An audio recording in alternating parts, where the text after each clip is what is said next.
നമസ്കാരം. മലയാളി വാർത്തയിലേക്ക് സ്വാഗതം.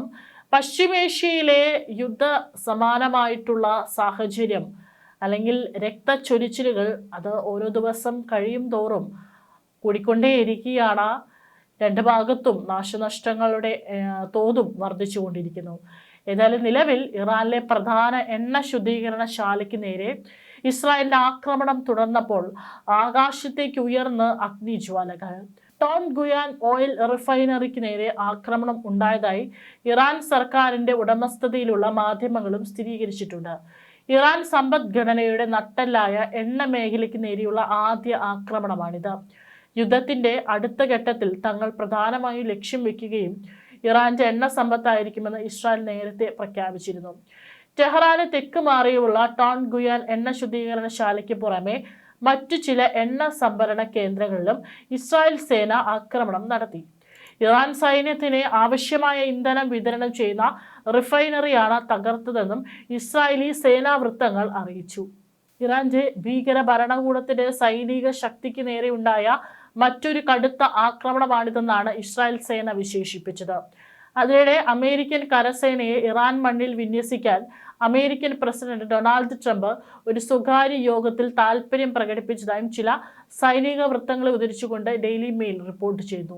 യുദ്ധാനന്തര ഇറാനെ കുറിച്ചുള്ള തന്റെ സ്വപ്നങ്ങൾ സാക്ഷാത്കരിക്കാൻ അത് അത്യാവശ്യമാണെന്ന് അമേരിക്കൻ പ്രസിഡന്റ് വൈറ്റ് ഹൗസ് ഉപദേഷ്ടാക്കളോട് പറഞ്ഞതായാണ് റിപ്പോർട്ടിൽ പറയുന്നത്. വെനസ്വലയെ നിയന്ത്രിക്കുന്നത് പോലെ യുദ്ധാനന്തര ഇറാനെ നിയന്ത്രിക്കാൻ കഴിയുമെന്നാണ് ട്രംപ് പ്രതീക്ഷിക്കുന്നതെന്നും മറ്റു ചില സ്രോതസ്സുകളെ ഉദ്ധരിച്ചുകൊണ്ട് റിപ്പോർട്ട് ചെയ്യുന്നുണ്ട്.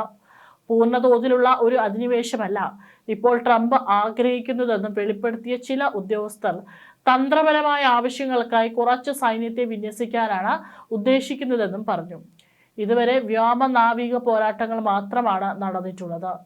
കരസേനയെ വിന്യസിക്കുകയാണെങ്കിൽ 2021 അഫ്ഗാനിസ്ഥാനിൽ നിന്നും പിന്മാറിയതിനു ശേഷം ഇതാദ്യമായിട്ടായിരിക്കും അമേരിക്കൻ സൈന്യം ഒരു വിദേശ മണ്ണിൽ കാലുകുത്തുന്നത്.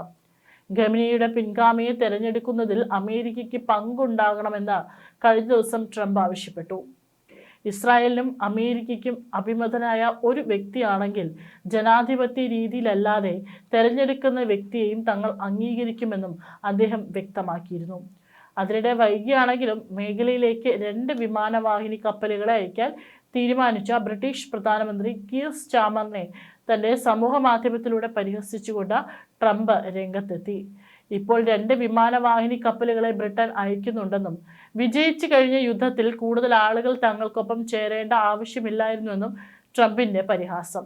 ഏതായാലും തങ്ങളുടെ എക്കാലത്തെയും വലിയ സഖ്യകക്ഷി വൈകിയെങ്കിലും കാര്യങ്ങൾ മനസ്സിലാക്കുന്നതിൽ സന്തോഷമുണ്ടെന്നും അദ്ദേഹം പറഞ്ഞു. ഇന്നലെ ഇസ്രായേലിന് നേരെയും കടുത്ത ആക്രമണമുണ്ടായി.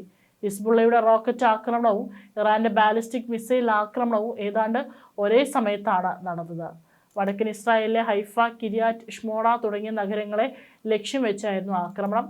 ഇസ്രായേൽ പ്രതിരോധ സംവിധാനങ്ങൾ കാര്യക്ഷമമായി പ്രവർത്തിച്ചതിനാൽ കാര്യമായ നാശനഷ്ടങ്ങളൊന്നും ഇസ്രായേലിനുണ്ടാക്കാൻ ഈ ആക്രമണത്തിന് കഴിഞ്ഞില്ല. അതിനിടെ UAE തകർത്ത ഇറാൻ ഡ്രോണിന്റെ അവശിഷ്ടങ്ങൾ ദുബായിലെ ഒരു ആഡംബര അമ്പരച്ചുംബിക്ക് പതിച്ചു. ഇതിൽ ഒരാൾ കൊല്ലപ്പെട്ടതായി ഔദ്യോഗിക സ്ഥിരീകരണം വന്നിട്ടുണ്ട്. 88 നിലകളുള്ള മരീന ടവറിന് മേലെയാണ് ഡ്രോൺ അവശിഷ്ടങ്ങൾ പതിച്ചത്. സംഘർഷം ആരംഭിച്ചതിനു ശേഷം നിരവധി അമേരിക്കൻ സൈനികരെ ഇറാൻ തടവിലാക്കിയിട്ടുണ്ടെന്നും അവകാശപ്പെട്ട ഇറാന്റെ നാഷണൽ സെക്യൂരിറ്റി കൗൺസിൽ തലവൻ അലി ലാരിജാനി രംഗത്ത് വന്നു.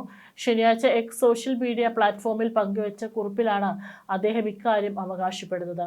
ഇക്കാര്യത്തെക്കുറിച്ച് അമേരിക്ക മറച്ചുവെക്കുകയാണെന്നും അദ്ദേഹം പറഞ്ഞു. നിരവധി അമേരിക്കൻ സൈനികർ തടവിലാക്കപ്പെട്ടതായും തനിക്ക് വിവരം ലഭിച്ചിട്ടുണ്ട്. പക്ഷേ അവർ യുദ്ധത്തിൽ കൊല്ലപ്പെട്ടുവെന്നാണ് അമേരിക്കക്കാർ അവകാശപ്പെടുന്നത്. അവരുടെ പാഴ്ശ്രമങ്ങൾക്കിടയിലും സത്യം അധികകാലം ഒളിച്ചുവെക്കാൻ അവർക്ക് കഴിയില്ല എന്നതാണ് യാഥാർത്ഥ്യം. എന്നാൽ ഇറാന്റെ അവകാശവാദം തള്ളി അമേരിക്ക രംഗത്തെത്തി. ഇറാനിയൻ ഭരണകൂടം നുണകൾ പ്രചരിപ്പിക്കാനും കബളിപ്പിക്കാനും തങ്ങളാൽ കഴിയുന്നതെല്ലാം ചെയ്യുന്നുണ്ട്. ഇതിന് മറ്റൊരു വ്യക്തമായ ഉദാഹരണമാണിതെന്നും റിപ്പോർട്ടുണ്ട്. അതേസമയം തന്നെ ഫെബ്രുവരി 28 US-ഉം ഇസ്രായേലും ഇറാന് നേരെ സംയുക്ത ആക്രമണം ആരംഭിച്ചതിന് ശേഷം US ആയുധ സേനയിൽ 6 അംഗങ്ങളെങ്കിലും കൊല്ലപ്പെട്ടിട്ടുണ്ട്. അതേസമയം കുർദുകളെ ഇറാനിലേക്ക് എത്തിക്കാനുള്ള പദ്ധതിയിൽ നിന്ന് അമേരിക്കൻ പ്രസിഡന്റ് ഡൊണാൾഡ് ട്രംപ് പിന്മാറി. യുദ്ധം ഇപ്പോൾ തന്നെ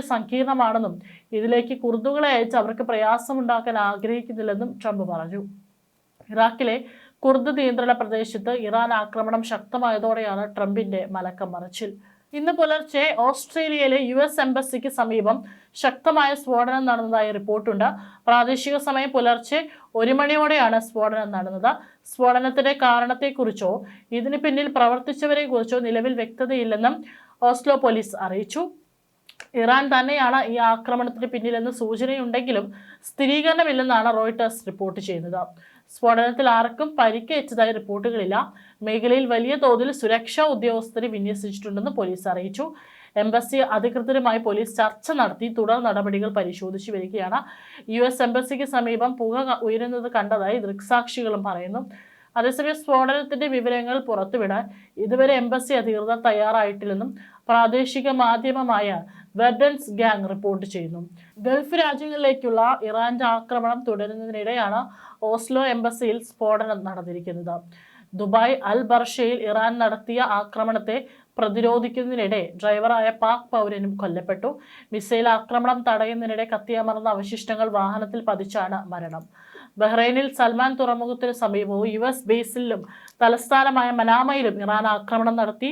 മിസൈൽ ആക്രമണത്തെ പ്രതിരോധിക്കുന്നുവെന്ന് കുവൈറ്റും ഡ്രോണുകൾ തകർത്തെന്ന് സൗദിയും വ്യക്തമാക്കി.